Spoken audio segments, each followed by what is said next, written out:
I'm going to get to American public sentiment in a couple of moments because that's kind of stunning, according to a recent poll in the New York Times. Mm. But before we get to that, where is Israeli public sentiment and how does that factor into Netanyahu's thinking?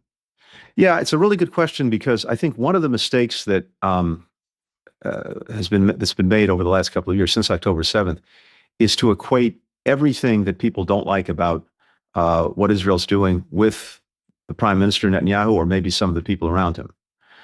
It's a lot more complicated than that. I think certainly for the first year of the conflict, I would venture to say that probably 80% of the Israeli public, if not more, supported the policies of the Prime Minister, even the 50% that can't stand him.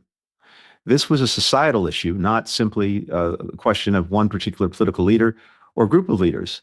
And that's a reflection in turn of the trauma of October 7th, a trauma that was never really digested, understood by the international community because things moved so quickly after October 7th with the Israelis going into Gaza, and that's where the focus was. So now, it was 80% in the beginning. Where is it now?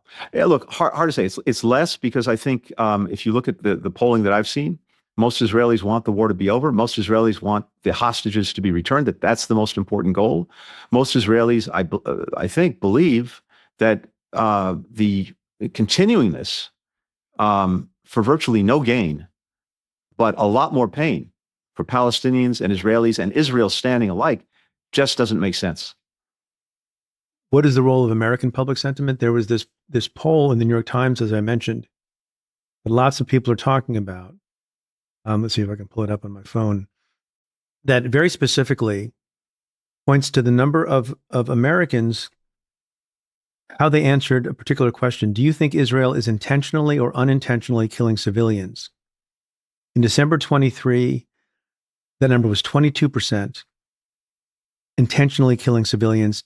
Today, that number is 40%. Yeah. Hey, that poll, I've read the poll, I've read the other questions and the findings. Yeah. Is pretty devastating across the board for Israel, for its standing in the world, but particularly for its standing with its most important partner, and that's the United States. And something that's happened more broadly in the world over many years, Israel going from the David to the Goliath, is now increasingly the way Israel is seen in the United States.